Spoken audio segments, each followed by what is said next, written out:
11월 원래회를 시작하도록 하겠습니다. 안녕하십니까. 대구 경북 경사단 11월 원래회 사회를 맡은 권희정 장입니다. 코로나19로 밴드 어플 생중계를 병행하여 진행하게 되었습니다. 밴드 스마트폰 시청자께서는 원래의 시간 중 총 진행 시간의 40% 이상을 접속 시청하셔야 출석 인정됨을 알려드리며, 현장에 참석하신 분과 밴드로 시청하시는 잔우 회원 시민 여러분들께 감사드립니다. 그럼 지금부터 대구 경북 경사단 11월 원래회를 거수례로 시작하겠습니다. 모두 자리에서 일어나시기 바랍니다. 거수.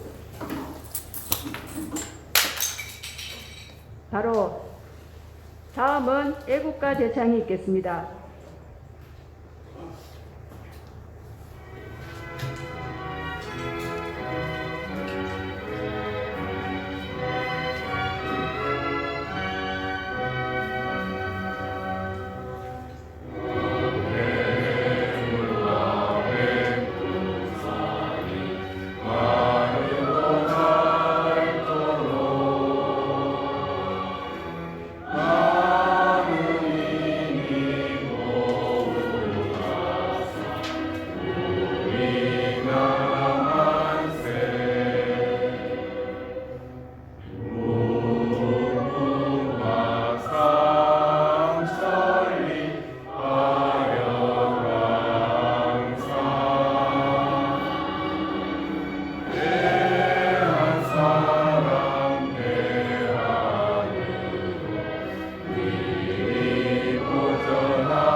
약법을 낭독하겠습니다. 경사단 약법.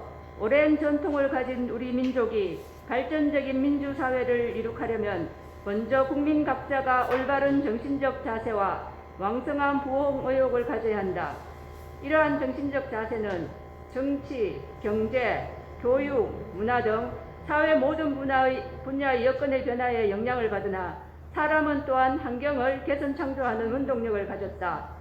그러므로 민족을 부흥시키려면 참되고 진취적이며 협동적이고 용기 있는 일꾼들이 민족적 사명감을 가지고 실천 봉사하여야 하며 이런 일꾼의 양성을 위한 의식적이요 계속되는 노력이 필요하다. 이는 도산 안창호 스승이 주창한 구국이념으로서 민족을 살리는 참된 기림을 확신하는 우리는 자신의 사회적 직무와 위치에 구애됨이 없이 흥사단 운동에 평생을 바치기로 이에 동맹한다. 목적, 우리 단의 목적은 무실역행으로 생명을 삼는 충의 남녀를 단합하여 정의를 돈수하며 덕체지 3.6을 동맹 수련하여 건전한 인격을 지으며 신성한 단체를 이루어 우리 민족 전도 번영의 기초를 수립함에 있다. 5대 공약, 단우는 일상생활의 규범으로 다음과 같은 약속을 정하고 항상 실천한다. 하나, 무실, 역행, 충의, 용감의 정신으로 자아를 혁신하자. 둘, 단우를 사랑하고 신의를 지키며 서로 돕자. 셋, 우리 단의 운동에 한마음으로 참여하자. 넷, 맡은 책임을 공정하고 투명하게 완수하자. 다섯, 공익을 우선하여 생활하며 민주시민으로서 국가와 민족을 위해 봉사하자. 모두 자리에 앉아주시기 바랍니다. 다음은 손예진 단수께서 도산의 말씀을 낭독하겠습니다.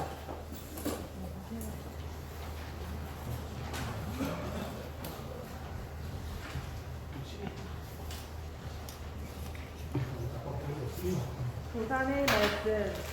오늘 대한의 청년들 앞에도 큰 원수가 있습니다. 이것이 무엇인 줄 압니까? 또 이것을 알면 이것을 처리하려 합니까? 오늘 대한 청년들 앞에 공적으로나 사로 막혀 있는 큰 원수는 곧 방황과 주저의회다. 살까 말까 하여 말가에 머물러 있는 것이 방황이요 주저회다. 여기는 공적도 있고 사적도 있습니다. 우리는 지금 전 민족적으로 파멸의 지경에 처하여 있습니다. 우리가 만일 급히 정비지 않으면 아주 역멸하는 지경에 들어가겠습니다.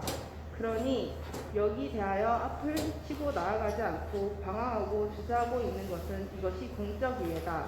또 사람마다 자기 살아나갈 일을 자기가 하여야 합니다.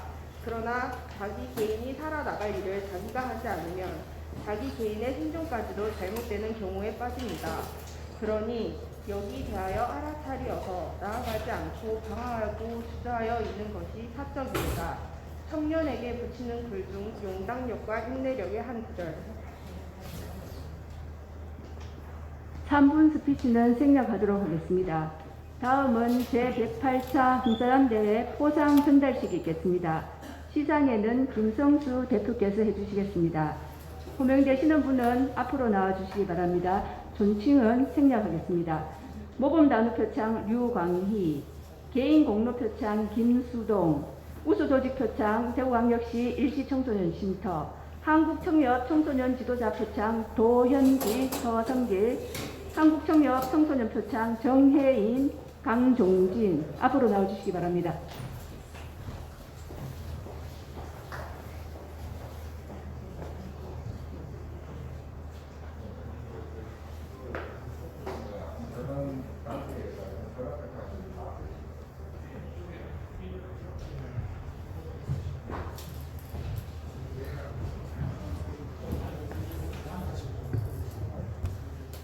모범단우 일반 표창 류광희. 위 단우는 평소 인재 양성과 지역사회 발전에 앞장서 모든 단우들의 기감이 되었으며 도산 정신의 실천과 흥사단 인형 구현에 노력하였기에 제108차 흥사단 대회를 맞아 이 표창장을 드립니다. 흥사단 이사장 황만규.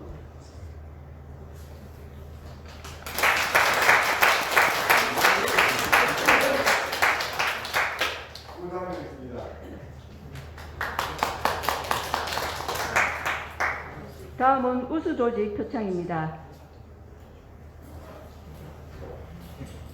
한pad으로 나가버리니까 이런 문제가 생기는 거야.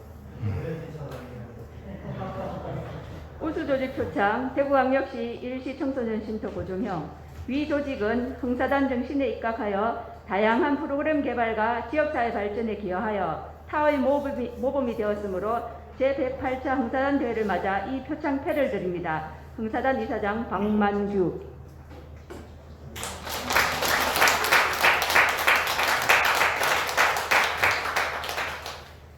한국청협 한국청협 청소년 지도자 표창 대구 경북 봉사단 도현지. 귀하는 청소년이 밝고 건강하게 성장할 수 있도록 헌신적으로 노력하였으며 바람직한 청소년 육성에 기여한 공로가 크므로 이에 표창합니다. 한국청소년단체협의회 회장 문용민.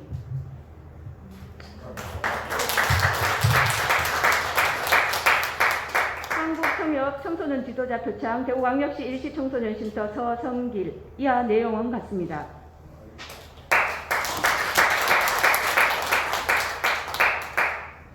한국청협 청소년 표창 대구광역시 일시 청소년쉼터 봉사자 정혜인. 위 사람은 미래사회가 요구하는 청소년 인재로서 청소년 단체 활동에 크게 기여하는 등 모든 청소년의 기감이 되었으므로 이에 표창합니다.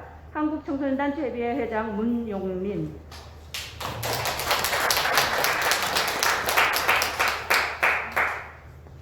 한국청협 청소년 표창 경북기계공업고등학교 강종진. 이하 내용은 같습니다.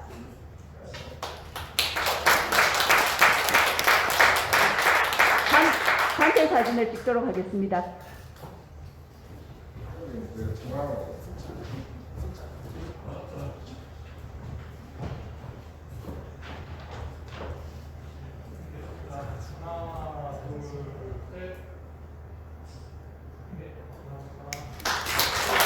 시청자분들 간단한 소감을 한 말씀씩 들어보는 시간을 갖도록 하겠습니다. 유광희 단원이부터 소감 말씀해 주시죠.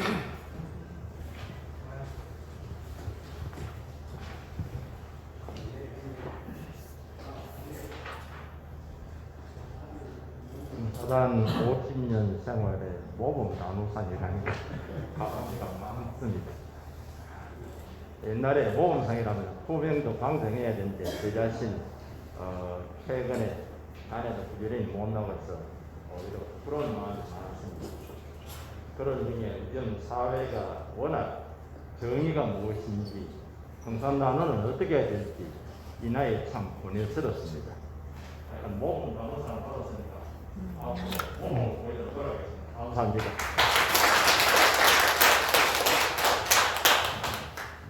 감사합니다. 원래 이 자리에는 우리 쉼터 전 직원이 함께 하여야 하는 자리인지라 제가 대표로 나왔습니다. 네, 우리 선생님들 모두 일어나 보셔요. 네, 축하드립니다. 네, 이 상을 우리 전 직원과 함께 나눠드리고 특히 또 쉼터를 여기까지 있게 한 우리 오늘의 사회자 권희정 관장님께 같이 나누도록 하겠습니다. 감사합니다.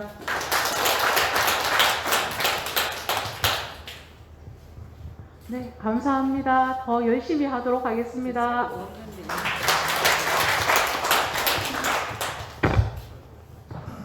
예, 저 항사단 근무하면서 이제 처음으로 받아보는 상이라서 감개무량합니다. 앞으로 더 잘 하라는 의미로 알고 금기러기를 받도록 노력하겠습니다.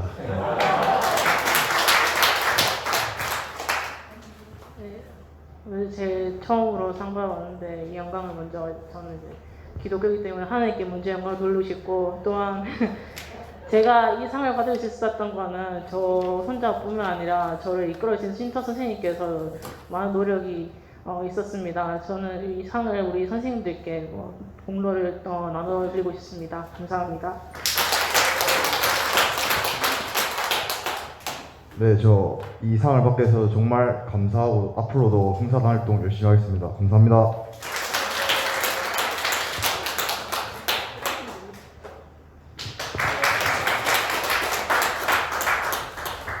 다음은 김성수 대표님 인사 말씀이 있겠습니다.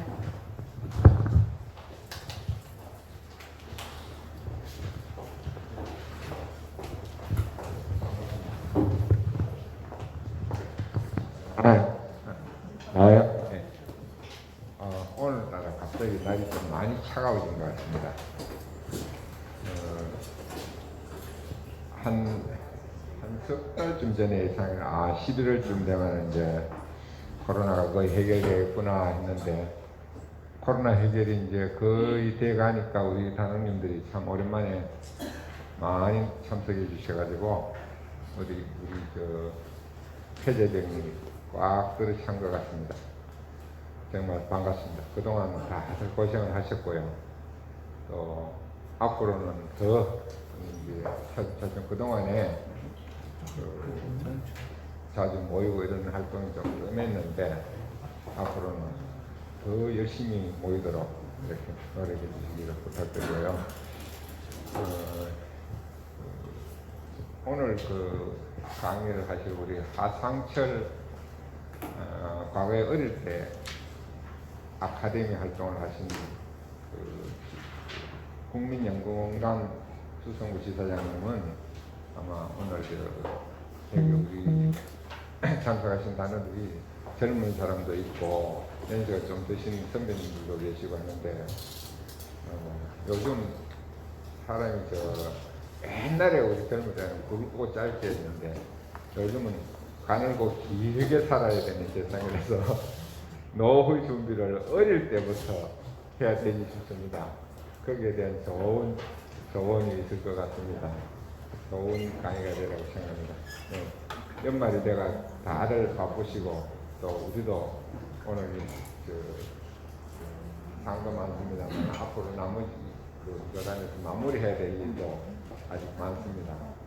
다음 주에는 분장 봉사도 해야 되고 또 12월 가면은 또 교단에서 하던 일들을 마무리하느라고 다들 바쁘고 또 개인적으로 아마 굉장히 바쁘실 것 같습니다. 건강하게 연말을 준비하시고 잘 지내시기 바랍니다.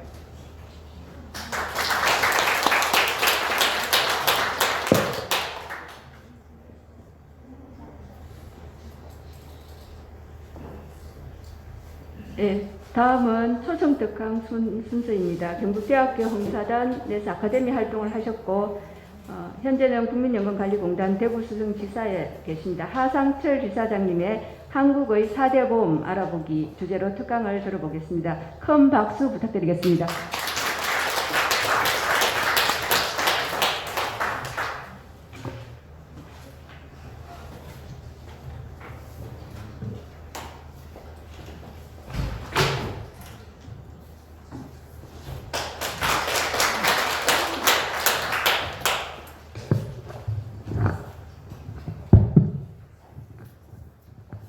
네, 여러 선배님들 모시고 이 자리에 함께 할 수 있다는 것에 대해서 큰 영광으로 그렇게 생각을 합니다. 오늘 강의가 40분이라고 이렇게 들었습니다. 한국의 4대 보험 이야기 이 부분에 있어서 40분에 돌파하기는 너무 짧은 그런 시간인데 어떻게 보면 그냥 우리가 좀 상식을 좀 더 넓힌다 이렇게 생각하면서 가볍게 이렇게 가는 방향으로 하도록 하겠습니다.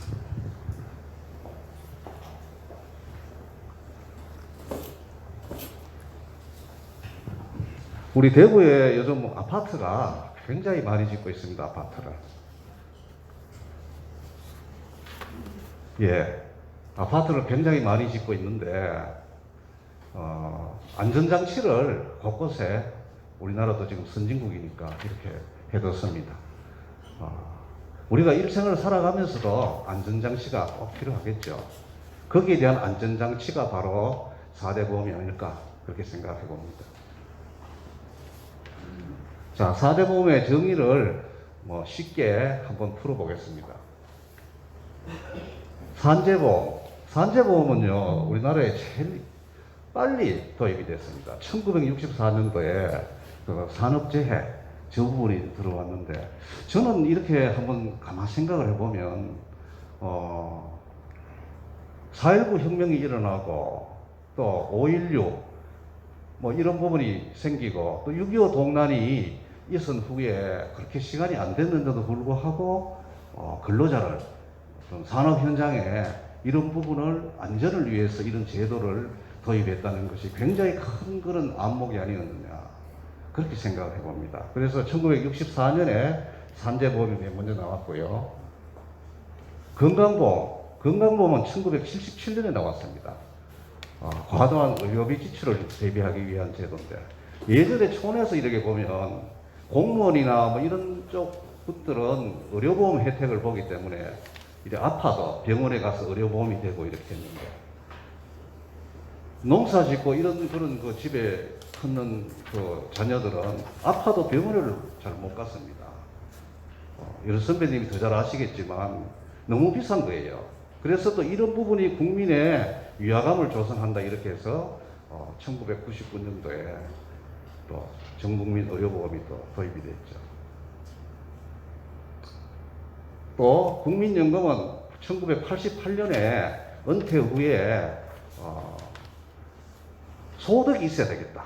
부동산을 아무리 뭐 10억, 20억, 100억을 묶어둔들 막걸리 한 잔도 먹기 어려운 그러한 그 어려운 부분이 생깁니다. 그러면 결국 누가 좋겠느냐? 시중에 우스갯소리를 하는 얘기가 자녀들만 좋다. 상속받기 때문에. 아버지는 막걸리 한 잔도 친구들한테 못 사는데. 근데 이 국민연금이 도입되면서 현금을 지게 된다. 이런 측면에서 또 소득에 대한 그런 안전망 갖추어졌고요. 그 다음에 고용보험. 여러분들 그 실업이 됐을 때, 이직이라 그러죠. 그렇게 됐을 때 실업급여를 받습니다. 구직급여라 그러는데 그 구직급여가 또 뒤에 설명하겠습니다만은 이 부분이 또 지금 만만치 않습니다. 구직급여가.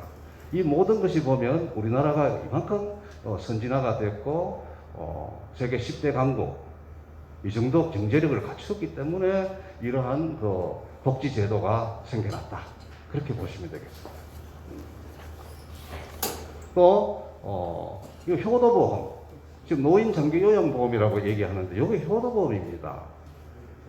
예전에 농사 짓고 할 때 그 자녀들은 어떤 그런 그 집에 노동할 수 있는 사람이 한 사람 더 넣는다. 형제가 많으면 일꾼이 넣는다. 이런 개념으로 옛날에 좀 접근을 했고요.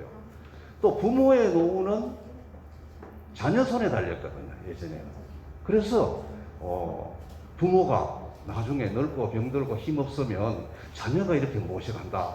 뭐 2층에 정말 중풍이 드신 아버지 어머니가 그래도 병원 안 가고 끝까지 2층에서 모시거든요.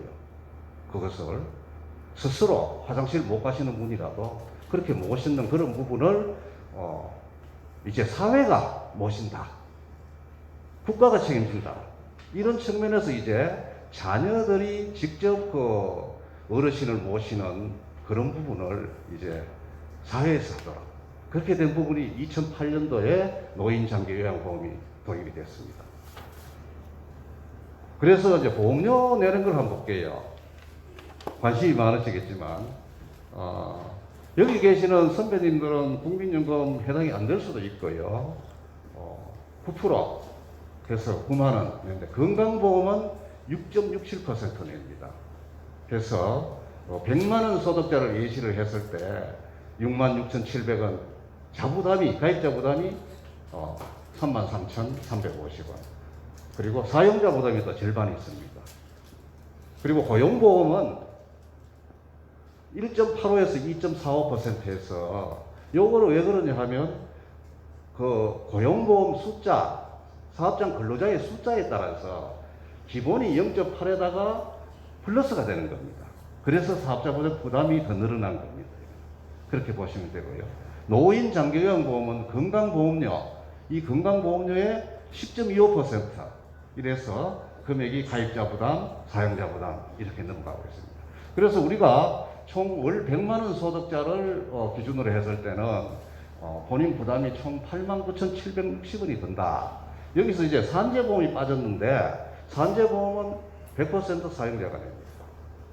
그래서 산재보험은 여기에 제외됐습니다. 그렇죠. 건강보험하고 노인장기요양보험은 같이 간다. 이렇게 보시면 됩니다. 우리가 집에서 고지서를 받았을 때 뭐 찍혀 나온 대로 내지 않습니까? 그냥 뭐 여러 가지 일도 뭐 신경 쓸 것도 많은데 저거 계산하고 있을 분이 잘 있겠습니까? 그죠? 제일 우리 국민들이 관심을 많이 갖는 부분이 건강보험입니다. 건강보험이 나는 왜 이렇게 많이 나오느냐? 우리 옆집에는 적게 나오는데 주로 이야기죠. 나는 우리 자녀한테 그 피부양자로 얹히고 싶은데 왜 못 얹히느냐? 옆집에는 얹혔는데 주로 이제 이 이야기가 이제 보험료에 대해 가지고는 제일 민원이 많은 그러한 부분입니다.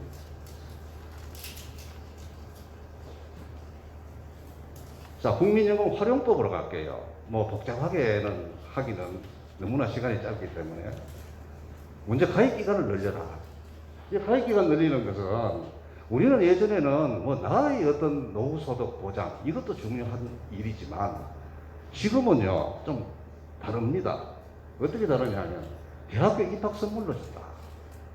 선진국과 그렇지 못한 나라와의 차이는 언제 얼마나 오래전부터 미래를 대비했느냐 여기에 문제가 있습니다.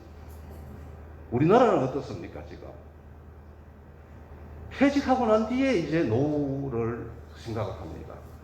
그전에는 뭐 부모 봉양하느라고 신경 쓰고 자녀 학원비 그 신경을 쓰고 그러다 보니까 자기 노후는 갖춰지지 못했어요. 근데 선진국은 어떻습니까? 오래전부터 사회에서 제도적으로 이렇게 해왔습니다. 만약 우리가 그래 못했다면 우리 후세대를 위해서 그래서 대학교 입학 선물로 준다. 이거요 주민등록번호로 관리되고 있기 때문에 쭉 이렇게 넣어주다가 자녀가 뭐 소득 있는 활동에 종사하면 자녀가 하면 돼요. 하다가 부모가 또 여력이 없다. 그러면 납부 예외 제도가 있습니다. 납부 예외 제도가. 그 제도를 활용하면 또 중간에 안 내도 돼요. 그러다가 또 한참 뒤에 자녀가 내가 예전에 공백 기간이 있었지. 그럼 좀 내야 되겠다. 그랬을 때는 한꺼번에 목돈으로 또 내도 돼요. 그렇지만은 처음 시작을 안 했는 거는 소급할 수가 없죠. 처음 시작을 해야 된다. 그래서 이제 여기는 대학교 입학 선물. 그런데 이게 몇 시까지? 저기 시계가.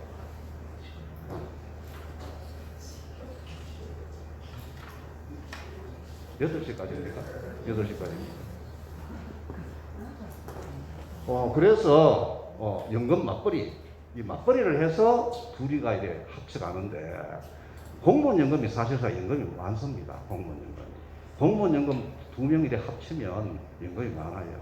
뭐 한 두 분이 한 30년씩 했다. 그러면 1인당 뭐 저는 잘 모르겠습니다만은 한 뭐 300~400만 원 된다. 그러면 뭐 한 600만 원 정도 되겠죠. 이제 그렇게 되는데 공무원 연금이 많은 건 또 많이 냈어요. 국민연금에 2배를 냈습니다. 2배를 내고 국민연금 사업장에는 퇴직금이 있지만 공무원 연금에 퇴직금이 없습니다. 그런 개념이 되는데 우리는 액면만 보고 공무원 연금 많은데 국민연금 왜 이렇게 적으냐 이렇게 말씀을 하실 수가 있어요.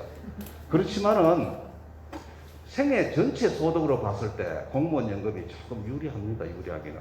국민연금이 원래 70% 주던 것이 60% 주고 60에서 50으로 주고 막 너무 급격하게 깎였어요. 이제 그런데 공무원 연금도 개혁이 돼가지고 요즘 공무원으로 들어오시는 분들 있잖아요. 그런 분들은 연금이 국민연금과 같습니다. 공무원. 예전에 공무원 계신 분 그분들 그렇게 예전도 아니지만 2015년 이전 입사자들 그분들은 예전 제도를 쓰지만 그 이유는 뭐 지금 국민연금이 마찬가지입니다. 그죠? 여기 혹시 자녀들 어깨 저기 공무원으로 들어오신 분들은 현재 그 공무원 연금 받는 사람처럼 그래 받지는 못한다라는 것을 미리 좀 아시면 좋겠습니다. 그래서 최저보험료가요 9만 원 넣어가서 10년 납부시는 평생 월 17만 원 정도 받을 수가 있다. 여기 이야기인데 이 부분이 저 서울 강남의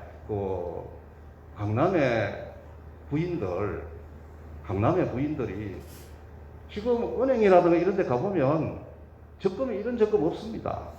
그래서 거기서 이제 불이 붙어가지고 굉장히 많이 가입을 했습니다. 그래서 이제 언론에서는 이것도 빈익빈 부익부다. 이렇게 됐는데 여기는 뭐 그 배우자가 공무원이든 뭐 군인이든 할 거 없이 가입할 수 있습니다. 이 부분에 있어가지고.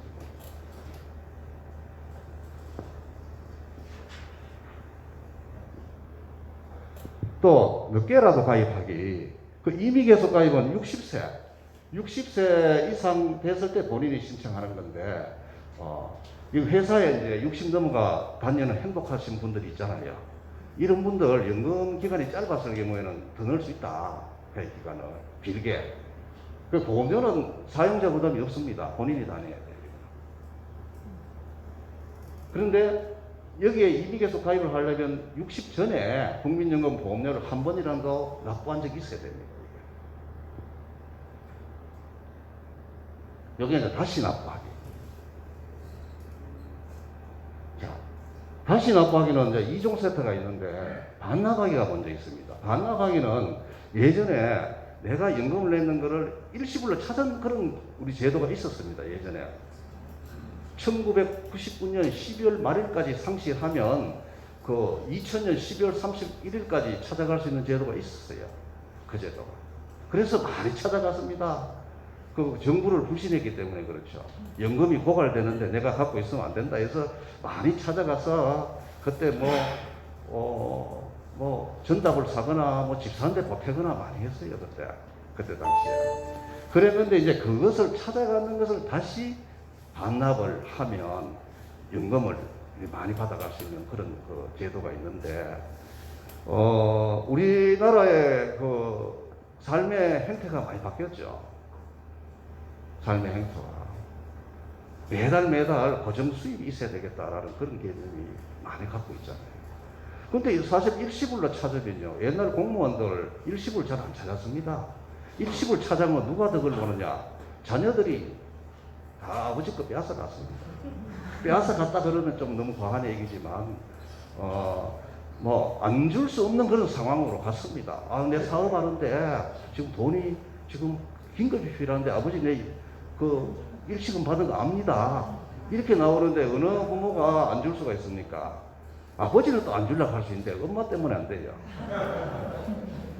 엄마는 그 자녀 사랑이 무한대 아닙니까? 아버지는 조금 이성을 좀 차리는데. 그래서 공무원 연금도 일시불로 찾아가서 거지라고 하기 좀 그렇고 좀 어렵게 사시는 분들, 그런 분들이 많이 있었습니다. 그런데 IMF를 겪으면서 이래가는 안 되겠다. 이거 무조건 연금으로 받아야 되겠다. 그래서 거의 다가 연금으로 받습니다. 요즘. 그렇다 보니 공무원 연금이 그 적자가 벌써 얼마나 지금 많이 나 있습니까? 2000년 초반에 적자가 났습니다. 공무원. 국민연금도 마찬가지입니다. 예전에 받았던 것을 가입기간이 살아나가지고 훨씬 이제 유리해졌기 때문에 본인이. 그래서 우리 그 노후준비지원센터에 오면 3천만 원, 5천만 원 우스갯소리를 사들고 와가지고 가입기간을 복원을 시킵니다. 근데 여기서 이제 문제가 딱 생긴 거죠. 문제가 뒤편에 보면 반납은 그렇다 하지라도 추납부 해서 우리가 추납이라고 그러는데, 이거는 이제 내가 예전에 실직했거나 아팠거나 해서 경제활동 못해서 국민연금을 납부 못해서 납부 예외기간이라고 준 적이 있었거든요. 그 기간은 가입기간에 산입이 안 됩니다. 그 기간은. 근데 그거를 이제 메꾸는 거거든요. 그거를. 근데 이게 이제 문제가 생긴 거죠. 한 30년 전에 거를 이렇게 한꺼번에 들고 와서 다 살려도 이렇게 하면 매 월마다 성실하게 납부한 사람하고는 형평에 문제가 발생을 하잖아요. 이게 심각한 그런 그 역선택의 그런 문제가 생겨가지고, 작년에 그 국회에서 긴급히 법안을 발의해서 99년 4월 1일 이후만 살릴 수 있도록 했습니다. 그 이전은 못 살렸습니다. 그런 부분이 있어가지고 그 추후납부 이것도 많은 분들이 알고 있습니다. 우리나라 여성분들 굉장히 똑똑해요. 집에서 요즘 검색해서 이게 대세다 이러면 사람들이 줄을 섭니다. 와서 우리 애먹었습니다. 이것 때문에. 그래서 우리 제도권에 있는 사람들은 이 제도를 없애자라는 얘기까지 이제 있었는데 국회에서 보통은 국회에서 법 발의할 때는 6개월의 어떤 유예 기간을 주거든요. 근데 이거는 유예 기간이 없이 바로 며칠 이후부터는 99년 4월 1일 이후 것만 살릴 수 있다. 바로 그렇게 됐어. 자, 지원받기. 자, 실업 크레딧. 실업 크레딧이라고 있는데 이거는 이제 구직급여를 받는 기간에 국민연금을 또 넣으면 나라에서 이만큼 지원해 준다는 겁니다. 국가에서 지원을 75%, 본인 부담은 25%만 하고 평생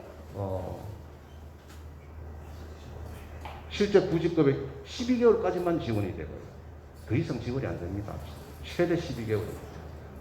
신청 기한은 구직급여 끝나는 날의 속하는 다음 달 15일까지로 되어 있습니다. 자, 두루누리 사회보험료 지원이 있습니다. 지원하는 거 많습니다. 이거는 영세 사업장을 위해서 나라에서 지원하는 건데요. 근로자 10명 미만입니다. 해서 제한이 월 215만 원 미만이에요. 그래서 국민연금은 국가 지원이 8만 1,000원, 본인 부담 4,500원, 고용보험도 본인 부담 굉장히 적죠. 이렇게 두루누리 사회보험료 지원 제도가 있어서 영세 사업장에 사용자와 근로자를 지원해 주는 겁니다. 자, 농업 지원 제도도 있습니다. 농업. 여기에 우리나라에 농업 지원이 많거든요. 우리도 여기 들어와 있습니다. 농업, 임업, 축산업, 수산업 종사하는 분들인데 한 달 소득이 97만 원 이하 될 때는 본인 보험료의 반을 지원하고 초과했을 때는 월 43,650원을 지원한다. 이렇게 나와 있고요. 이렇게 있습니다. 자, 건강보험 넘어갈게요. 치석 제거, 이건 다 아시는 그런 부분이죠. 다 알아도 잘 안 가게 되더라고요. 최근에 다녀왔습니다. 치과에 자주 가면 항상 묻는 얘기가 스캐닝 했습니까? 이런 모습. 그거는 이제 이 제도를 염두에 두고 서로 부담이 없으니까 그런 얘기죠. 또 해외 체류 시에 보험료 면제 제도도 있어요. 해외 체류에. 해외 체류했을 때 해외에 3개월 이상 체류하는 자는 피부양자 있는 경우 50% 감면 이렇게 되어 있어요. 이런 제도도 있고. 여기도 임의계속가입 제도가 있어요. 내가 퇴직을 했습니다. 퇴직을 했는데 건강보험료가 굉장히 많이 나와요. 자살이 많고 소득이 많아서. 그랬을 때는 혜택이 3년 동안 직장 가입 때 근로자 납부분과 비슷하게 납부를 하도록 이런 제도가 있습니다. 그래서 퇴직하고 난 뒤에 보면 건강보험공단에 가서 상담하는 경우가 많습니다. 그래서 어느 것이 유리할 것인가 이것을 이제 거기서 따져가지고 유리한 쪽으로 선택을 해야 돼요.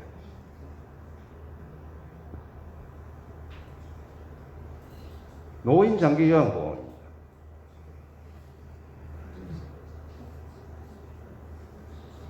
자, 이거는 65세 이상 노인 하고 65세 미만의 노인성 질환자, 치매, 중풍, 혈관성 이런 부분이 이제 해당이 되는데 65세 미만도 된다는 얘기입니다. 65세 노인만 되는 게 아니고 노인성 질환을 가지고 있는 분도 된다. 거동이 불편하거나 혼자서 6개월 이상 일상생활을 하기 어려운 그러한 사람들에 대해서는 신청이 됩니다. 그래서 시설 입소 대상자, 요양원, 우리가 쉽게 생각하면 요양원을 생각하면 되는데 요는 원래는 장기요양 1, 2등급만 해당이 되는데 장기요양 3, 4등급자 중에 수발이 곤란한 경우 이런 경우는 들어갈 수 있습니다. 이런 경우. 근데 5등급이 들어가려고 그러면 좀 더 조건이 조금 까다롭습니다. 5등급. 여기서 이제 5등급은 치매의 어떤 사유에 의해서 들어가는 게 5등급이고요. 또 인지지원 등급이라도 있습니다. 인지지원 등급. 인지지원 등급은 우리가 제가 요양보호사가 오지는 못합니다. 요양보호사가 오지는 못하지만은 다른 어떤 서비스를 받을 수 있는 경우고, 5등급 같은 경우에는 요양보호사가 오는데 일상생활 활동은 하지 않고 치매, 인지지원 그것만 지원을 하는 그런 부분. 잘 와닿지 않죠. 이런 경우가. 그런데 대개 어떤 가족이나 누가 그런 분이 있으면 이 공부를 좀 하면 많은 도움이 됩니다. 요양보호사가 해야 될 일이 어떤 건지, 그 노인들한테 어떤 것이 좋은지. 저도 요양보호사 그 공부를 한번 해보니까 굉장히 도움이 많이 돼요. 근데 한 가지 참 제가 만시지탄이라는 것은, 부모님 살아 계실 때 제가 그거를 좀 공부를 해가지고 부모님한테 적용을 해야 되는데, 다 돌아가시고 난 뒤에 이제서 무릎을 치면서 이거였구나. 어머니가 야야 옆집에 고추장을 옆집 새댁이가 계속 훔쳐간다. 그러고 막 이야기할 때 제가 대답한 거는 윽박지르기만 했다 이거죠. 내 같은 얘기를 하니까 막 짜증을 내고, 그래가 해야 될 성격이 아닌데, 치매로 인한 어떤 질병인데 그거를 또 받아주는 어떤 그런 코스가 있거든요. 방법. 그래서 혹시 부모님이 계시고 또 이런 분들이 있으면 공부를 좀 하는 게 좋겠다, 그런 생각이 듭니다. 아들도 공부해야 되겠죠. 예. 좋습니다. 그래, 어른들의 어떤 신체상에 일상생활에 우리 어른이 왜 저런지를 어른을 이해하는 그런 그 과목이 요양보호 과목입니다. 거기에 보면요, 그 신체 활동도 있고 정신 활동도 있고요. 그리고 질환, 어떤 노인의 노인성 질환, 치매, 그리고 노인의 어떤 정신 상태, 고독함이라든가 이런 거를 공부를 하다 보면 이해를 할 수 있다. 그렇게 보면 이걸 공부하면 아마 효자가 다 안 되겠는가. 예, 그런 생각이 듭니다. 그래서 이제 우리는 또 여기서 이래 보면 요양원과 요양병원을 혼돈을 많이 합니다. 혼돈. 요양병원은요, 우리가 일상생활 할 때, 아이고, 돈 많은 사람 요양병원에 가고, 돈 없는 분들은 요양원에 간다. 이런 그 공식이 있거든요. 그거 아닙니다. 요양병원에 가는 분들은 치료를 받아야 될 분들이 요양병원에 가고요. 요양원에는 그런 어떤 치료를 안 받아도 될 수 있는 분이 요양원에 있습니다. 물론 요양병원에 비용이 좀 더 많이 들거든요. 요양병원에는 기본이 한 130, 40만 원 들고, 요양원에는 대략입니다. 대략적으로 한 50만 원, 60만 원 들겠죠. 그런데 요양병원에는 이제 한 번씩 의사한테 가서 이렇게 보이거나, 급하게는 의사가 오거나 이렇지만, 요양병원에 의사가 상주를 하죠.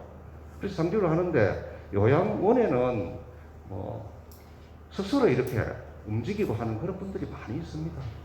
물론 누워 있는 분들도 있지만. 근데 요양병원에도 다리가 걷는 상태라든가 화장실 출입이 되시는 분도 있지만, 요양병원에는 또 누워 있는 분들이 또 많거든요. 지금 이제 국가에서도 이제 지원해 주는 게, 요양원에는 간병 지원이 간병 지원이요, 5, 6명 대 4, 5명 대 1명씩 그렇게 지원이 되고 있는데, 요양병원에는 한 12명에 1명 정도 그렇게 되어 있습니다. 그래서 국가에서 이제 지원하는 거는 요양원에 지원을 많이 하고 있고, 요양병원에는 간병비 일부만 지원이 되고 있어요. 그런 점에 있어가지고 좀 파악을 좀 하실 필요가 있다, 그렇게 생각합니다. 그래서 이제 본인 부담금은 제가 집에서 이제 요양보호사가 왔을 때는 15%, 그 다음에 시설입소, 요양원에 갔을 때는 20%, 기타 저소득자, 기초수급자 이런 분들은 또 없는 분도 있고, 또 금액이 또 낮은 분도 있고 그렇습니다. 자, 노인장기요양보험 급여 종류를 볼게요. 자, 자, 여기 보면 방문 요양 직접 오셔가지고 뭐 우리 집에 와서 반찬하고 설거지하고 뭐 하는데, 우리가 잘 모르고 있을 때는 요양보호사가 우리 집에 와서 어느 선까지 일을 해줘야 되는 건지 정확하게 우리가 모르잖아요. 저도 몰랐습니다. 이제는 압니다. 이제 그래. 어디까지 해야 된다. 그거를 일단 기본은 알아야 될 거예요. 기본은. 그래서 이제 방문, 요양, 목욕, 간호, 주야간, 단기보 이런 건 다 재가급여고요. 또 기차 재가급여는 뭐 필요한 용구를 뭐 휠체어, 전동, 수동 침대 이런 거를 대여하고 제공하는 거, 뭐 이런 부분이 있고요. 시설급여, 이거는 뭐 시설, 요양원 및 요양 공동생활가정, 여기에 장기간 입소 이런 부분이 이제 급여입니다. 노인 장기 요양보험.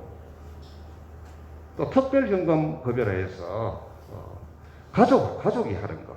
우리 보통 왜 어차피 어머니를 모셔야 되는데 딴 사람 들르느니 가족이 이렇게 수발 들면 좀 마음도 좀 우러나고 안 좋겠느냐 해서, 만약 엄마가 했다 그러면 아들이 했으면 그 아들한테 그 나라에서 요양보호사한테 주는 금액을 100%는 드리지 않고 있고 드리고 있습니다. 그게 이제 또 효도보험이라 해서 또 그리 하거든요. 자, 요거 신청할 때 되면 국민건강보험공단 직원이, 요양직의 직원은 1년 내내 조사만 나갑니다. 거의 오전에 2팀, 오후에 2팀 해서 계속 들어옵니다. 대구시에 여기서 돌아가지고 그 사람들이 프로그램으로 해서 체크를 합니다. 일상생활이 부족한지, 뭐 신체 기능 영역이 어디까지인지, 정신 건강 영역이 어디까지인지. 어떤 분들은 뭐 안 보인다 이랬다가 또 저분들도 이제 전문가가 돼가지고 야 할머니 돈 떨어졌네 이러니까 어디 그러면서 눈떠가 하더라고요. 일테면 그런 식으로 하는 그런 하도 요즘은 아프다 그러고 아파 말도 못한다 그러고 누워있고 이러니까, 물론 대다수는 안 그러겠죠. 뭐 아주 일부분만 그렇겠죠. 그래서 이제 노인 요양 인정신청 방문조사 건강보험 하면 등급 판정을 해야 돼요. 요거는 등급판정위원회라고 있습니다.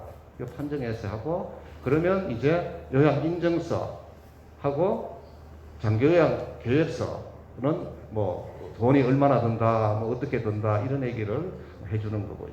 그 다음에 계약 급여 제공을 하는 이런 부분이 있습니다.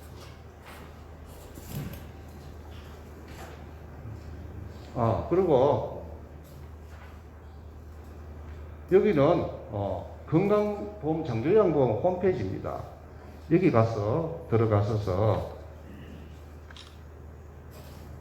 장기요양기관 검색이 있는데, 이게 장기요양기관은 또 평가를 합니다. 평가를 국가에서 평가를 하는데, 여기 보면 평가순위 높은 순위 있어요. A, B, C 뭐 이런 게 있고, 우리 지나다니다 보면 뭐 건강보험공단 평가 최우수 그러면서 그런 게 있죠. 뭐 어떻게 됐든 평가 잘 나온 데 가야 안 되겠습니까? 그죠? 그 다들 그러기 위해서 노력하는 거고. 평가 순위 높은 순으로. 검색은 뭐 이런 식으로 있다는 거죠. 최우수.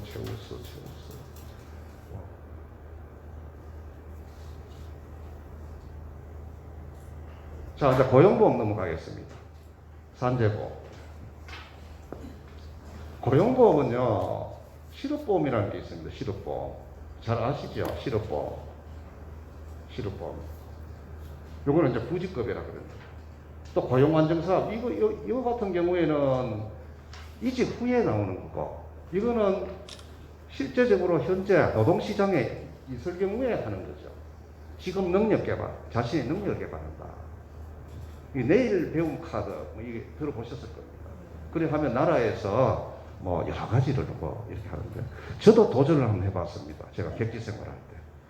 뭐 사람은 화이트 칼라에 오래 생활하면 블루 칼라로 가야 이게 나중에 정신적으로 좋다. 그래서 제가 화이트 칼라로 하다가 부모님 덕분에 하다가 이제 블루칼라로 가야 되겠다 싶어서 지게차를 도전을 했거든요. 그래 퇴근하고 7시부터 밤 10시까지 공부를 하는데요. 요즘에는 하도 음해가지고 뭐 다른 그런 행동도 못합니다. 출석도 전부 막 이거 그 카드로 찍고 뭐 결석 뭐 지각 이런 것도 확실히 잡아내고 하니까 7시부터 밤 10시 넘어까지 공부하고 집에 오니까 진이 딱 빠집니다. 그래서 지게차 이론을 한 3분 가고 그냥 단념했습니다.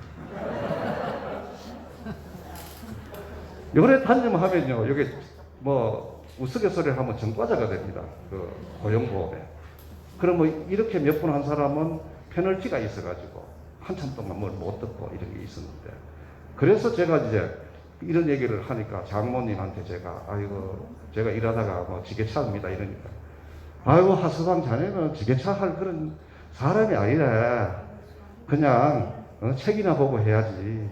사람이 생긴 대로 해야 되지. 포크레인 이런 거 하면 안 된다고. 그래서 이제 시간이 좀 되면 이제 낮에 가서 자기 능력 개발하지. 밤에는 너무 힘들더라고요, 해보니까.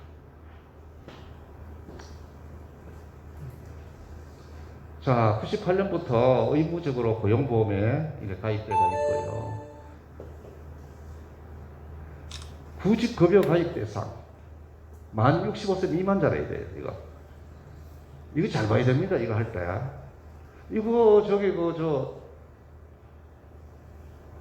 18개월 동안 180일 이상 유급 근로가 돼야 됩니다. 이게 다 누구나 받는 게 아니고 이 조건을 충족해야 돼요. 이거 따져봐야 됩니다. 퇴직도요, 자발적인 퇴직은 안 됩니다. 자발적인 퇴직이 안 돼요. 경영상 해고라든가 권고사직이라든가 계약 만료, 정년퇴직 뭐 이런 거로 해서 이렇게 해야 그 다음부터 이직한 그 다음 달에 신청을 해가 쭉 받습니다. 그리고 12개월 이내 청구해야 되고요. 12개월 이내 청구해야 되고. 구직급여 신청하고 재취 없이 소급지급이 안 된다. 그리고 쉽게 말해서 탈 수 있을 때 빨리 신청해라. 그런 얘기입니다. 얼마나 받나요? 퇴직 전 평균 임금의 60%거든요.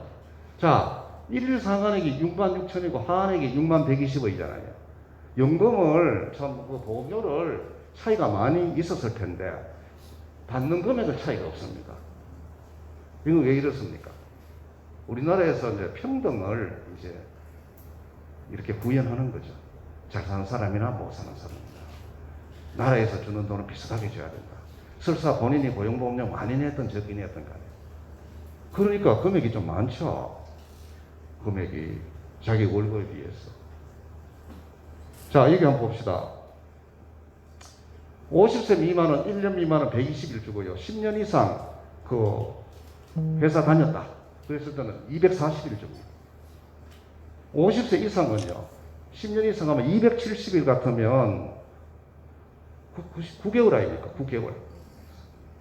9개월 동안 하루 66,000원 쳐준다는 거죠. 하루.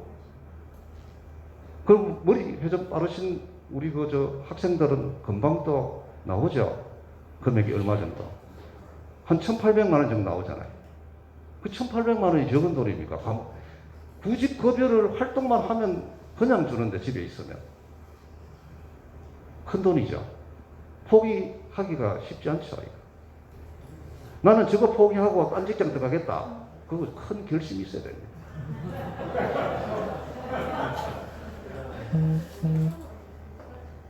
넘어가겠습니다. 근로 중 얻은 부상, 질병, 장애를 혼자 튼튼 알고 계신가요? 누구에게 보상받고 싶나 고민하고 있나요? 열심히 일한 당신, 산재보상 서비스를 받을 권리가 있습니다. 산재보험, 어렵고 복잡하다고 생각하지만 약간의 절차만 거치면 충분한 보상을 받을 수 있습니다. 업무상 재해를 당한 경우 요양 신청을 하게 되면 공단에서 지정한 의료기관에 지급된 비용으로 일정 기간 동안 병원에서 치료를 받을 수 있습니다.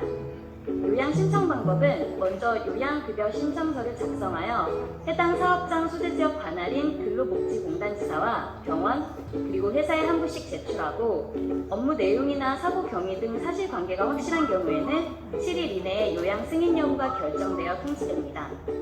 만약 요양 불승인 처분을 받았을 경우 처분에 이의가 있다면 처분 후 90일 이내에 각 지역 관할지사를 경유하여 공단 산재 심사실에 심사 청구를 하거나 바로 관할 행정법원에 행정소송을 제기할 수도 있습니다. 또한 요양 비용을 자비로 부담했을 시에는 관할 공단지사의 요양비 청구서와 영수증, 진료비 내역서 등 증빙 서류를 첨부하여 제출하면 10일 이내에 처리되어 현금으로 지급받을 수도 있습니다. 요양으로 인하여 취업하지 못한 기간에 대해서는 산재보험은 뭐 예전에 또 그런 얘기 있습니다. 뭐 산재보험 근로자가 간다면 사용자가 부담 많다고 못 가도록 했다. 뭐 그런 경우가 뭐 있을 수 있겠죠. 그렇지만 이런 게 아니라는 거죠. 사용자 확인이라는 게 없습니다. 이제 전에는 이제 산재 신청하려면 사용자 확인이 있어야 되거든요. 지금은 그 제도 없어졌습니다. 그래서 4일 이상 치료가 필요하다. 뭐 이런 부분이 있으면 산재보험을 해야 되고 또 현 정부에서 또 안전에 대한 이런 부분이 또 굉장히 강조되다 보니까 이런 부분은 더 두텁게 보호가 되고 있다. 그렇게 보시면 됩니다.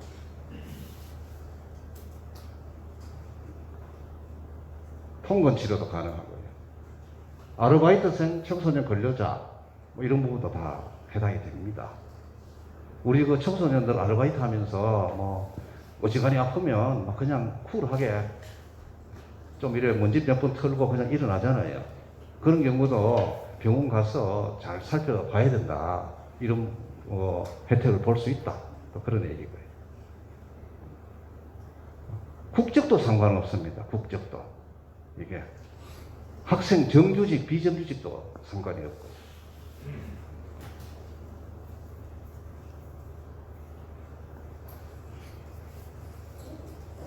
산재보험에 가입 안 했다 하더라도 이게 보상 처리가 됩니다. 산재보험, 사용자가 산재보험에 가입 안 했다 하더라도 보상 처리되고 사용자 같은 경우에는 당연히 가입을 해야 되는데 가입을 안 했기 때문에 페널티를 받겠죠. 회사가 없어졌다. 이런 경우도 된다. 이거. 회사가 없었다. 폐업했다.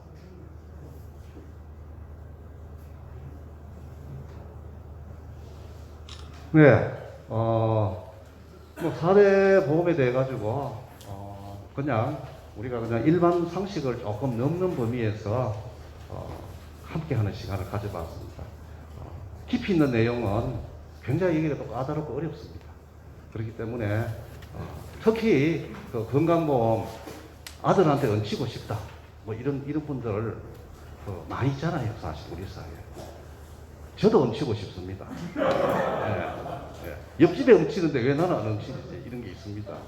그런 부분은 잘 살펴가지고 뭐 대략적인 것만 소개하면 종합소득세 우리가 1만 원이라도 과세 표준이 생기면 납부액이 생기면 아들한테 못 올라갑니다. 물론 딸한테도 못 올라갑니다. 1만 원만 있어.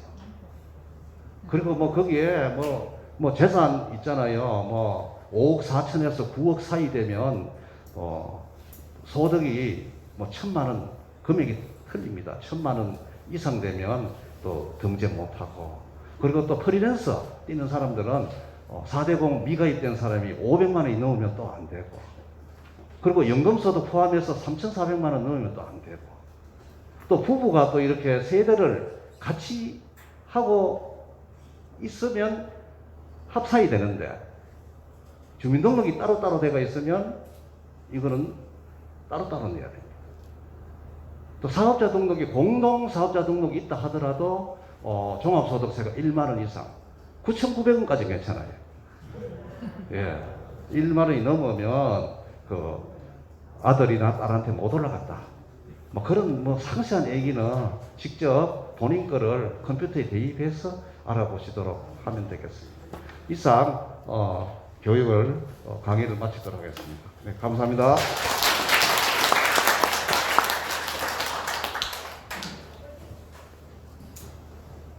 바쁘신 가운데에도 강의를 준비해 주신 하상철 지사장님께 다시 한번 큰 박수 부탁드리겠습니다. 강의료는 공사단 도장 말씀 드리는 도장이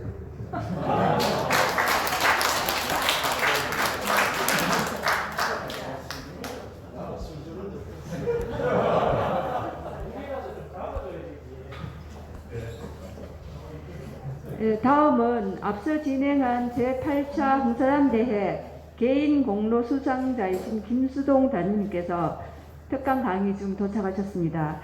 앞으로 모셔 표창장 전달식을 갖도록 하겠습니다.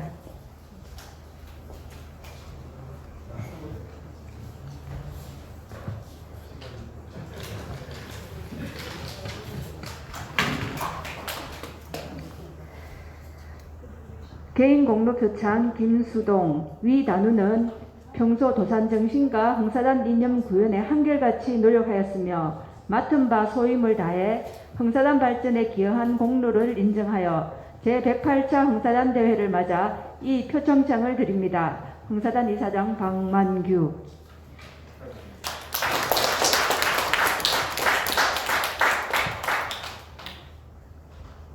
네, 앞으로 모셔 소감을 들어보도록 하겠습니다.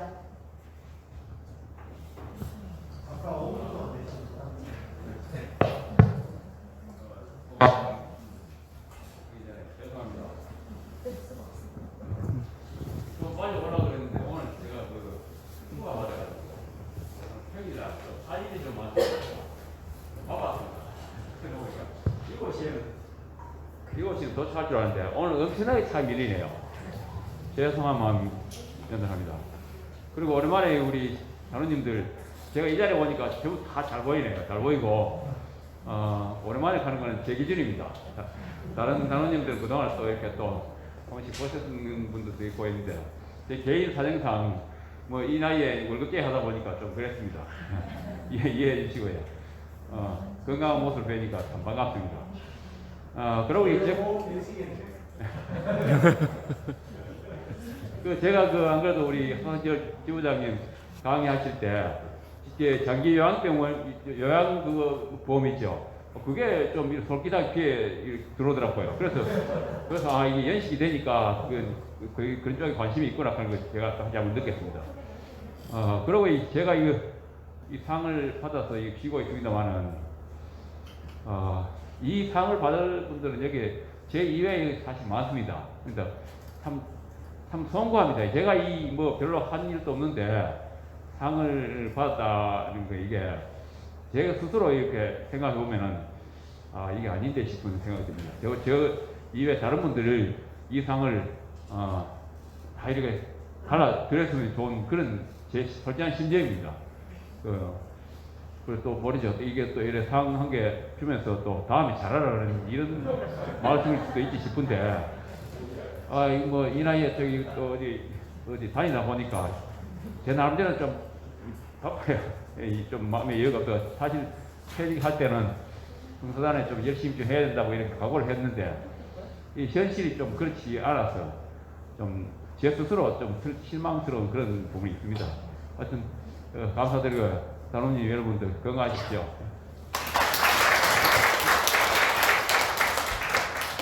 다시 한번 축하드리며 다음은 전철우 국장님의 사무보고가 있겠습니다. 예, 소탁시설 인사 먼저 보고드리겠습니다. 쉼터의 정우석 선생님 앞으로 잠시만요. 예, 앞으로. 예. 그리고 동구 청소년 문화의 집에 정종진 아카데미 팀장님, 그리고 이현진 배치 지도사님 와 계시죠? 예, 앞으로.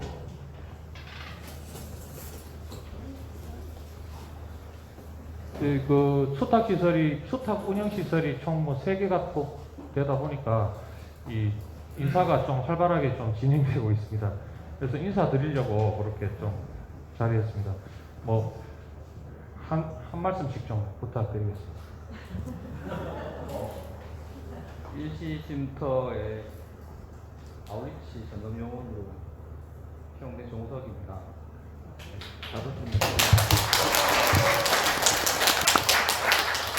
안녕하십니까. 동부청소년문화예술 방과아카데미 팀장 이번에 입사하게 된 정종진이라고 합니다.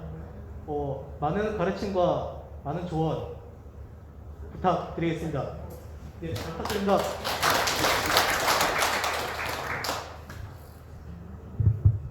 네, 안녕하십니까. 동부 청소년 문화예직 여기 팀장님과 함께 비슷한 시기에 입사를 하게 된 이현진이라고 합니다. 반갑습니다. 사실 뵈면 아시겠지만 제가 나이가 사실은 조금 있습니다. 하지만 나이하고 상관없이 열정은 여기 계실 분들 못지않게 높으니까 열심히 배우고 익히도록 하겠습니다. 감사합니다.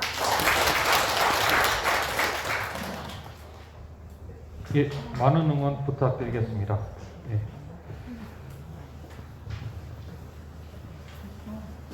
그 다음은 우리 나눠드린 윤회학수 회고 있지 않습니까? 예. 회고의 12페이지를 한번 보시면요. 우리 선거권이 있으신 통상단원님들은 그 본부에서 우편물을 받으셔서 이 투표를 해주셨는데 공사당 공의원 당선 결과가 이래 안내되어 있습니다. 예, 전북구에는 그 신정식 단원님이 당선이 되셨고요. 그리고 지역구에는 우리 서병순 단원님이 당선이 되셨습니다. 한번 박수 한번 부탁드리겠습니다.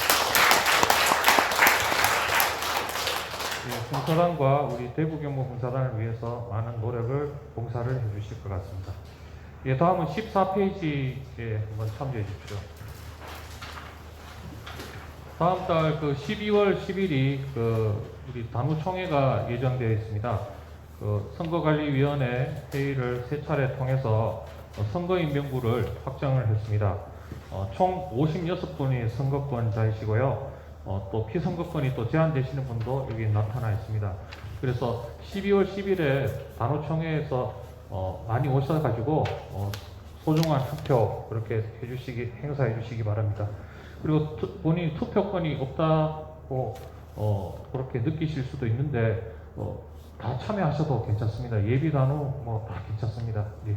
그날 오셔서 축제 분위기를 한번 만들어 보도록 하는 게 제 목표입니다. 예. 예.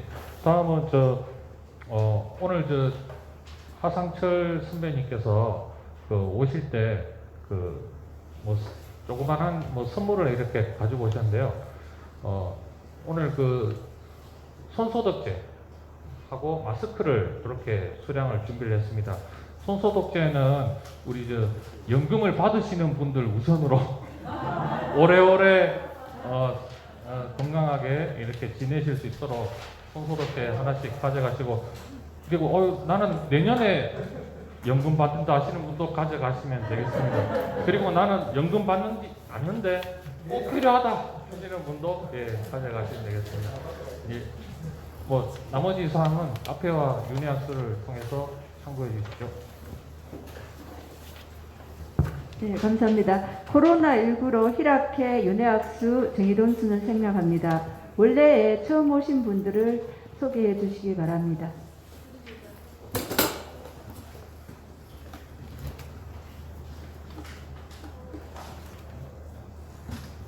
오늘 처음 오신 분 안 계십니까?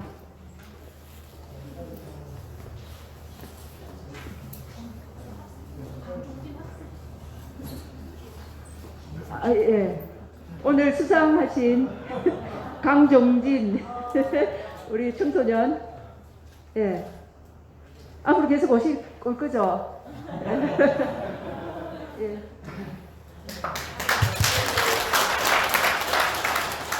예. 한 말씀 하시겠어요?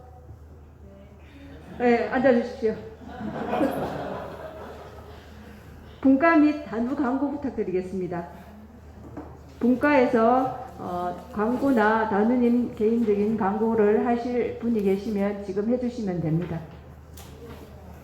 예. 그래 여성에서 이달 원래에 대한 광고를 하겠습니다. 이달 원래에는 자수로 만드는 브로치 액세서리를 만들고 있거든요. 여성의 있는 모든 단원님들 관심 있으시면 많은 참여 부탁드리겠습니다. 네, 와이카와 사회봉사단 그리고 독서토론회에서 강구하실 분들이 계실 것 같은데 강구해 주십시오. 제117차 대형독서 아카데미 안내하겠습니다. 날짜는 11월 17일이고 7시입니다. 도서는 위대한 리셋이라고 클라우드 슈가 미션 책으로서 지금도 아직 코로나19가 끝나진 않았지만 뉴노멀 시대를 살아가야 할 정부나 기업이나 개인을 위한 구체적인 가이드라인을 담은 책으로 발제는 현희의 의장님이신 조변철 단원님께서 이번 달 해주십니다. 많은 관심 가지고 참석해 주시기 바랍니다. 이상입니다.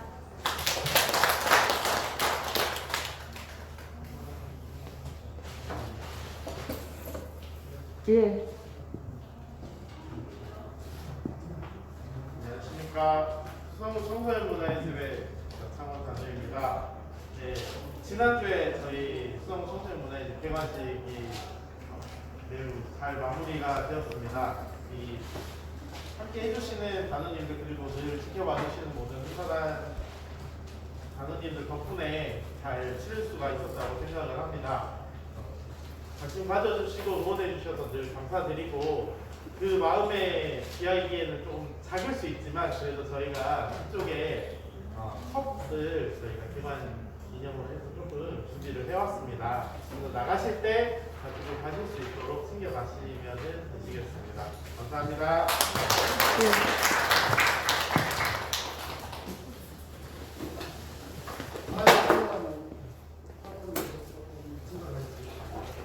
내일 13일인데 사회적 단체가 좀 많아지면서 여세회 집에서 무료고 출소, 대시 청소, 공부하고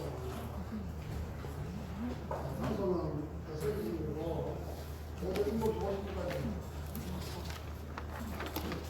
7시 50분까지 대구 광역시청 주간 군대를 보시면 되겠습니다. 이것은 청소부 하는 그 다음에 해마 내용은 중간공사에 대해서 정신적으로나 시간적으로나 구체적으로나 다 풀어져 주셔가지고 계획대로 잘 진행되고 있는데 한 가지 아쉬운 거는 첫날 대출을 저리고 다른 또 저리는 좋아해 사람이 쫙 모아다니면 눈이 있는 사람은 한 번에 오면 되고 눈이 없는 사람은 한 10명이 와야 되겠습니다. 이상입니다.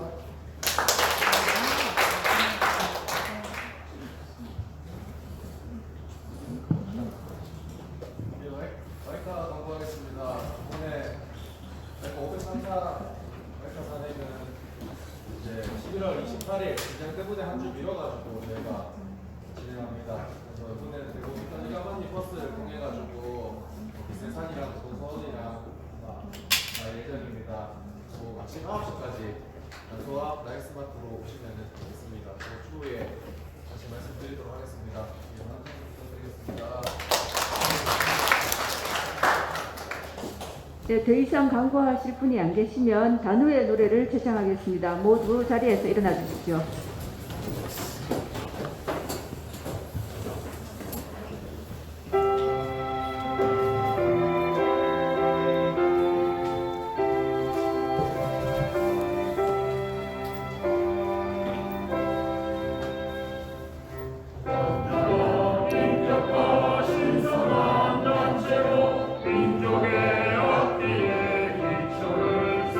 세우려 전국의 아들 딸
모두 건강관리에 유의해 주시며 12월 10일 단후 정기총회에서 뵙겠습니다. 이상으로 11월 원래회를 모두 마치겠습니다. 거수.